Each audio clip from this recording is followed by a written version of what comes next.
Jadi wakil untuk manajer meeting di Yogyakarta besok. Dari kita sendiri apa yang jadi rekomendasi?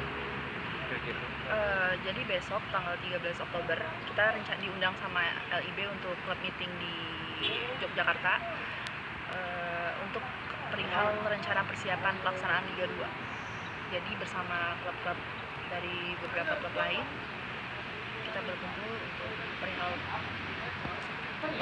sudah ada rekomendasi belum dari SFC? Mungkin sudah diskusi sebelumnya antar manajemen, kira-kira saran-saran apa? Kalau dari manajemen SCBJFC yang pastinya kita mengikuti apa dari keputusan dari LIB dan PSSI. Artinya kita melihat suara terbanyak lah. Iya. Nah, kalau kita sendiri harapannya ada nggak yang mau disampaikan? Kalau kita berharap kompetisi akan tetap lanjut dengan lancar dan baiklah.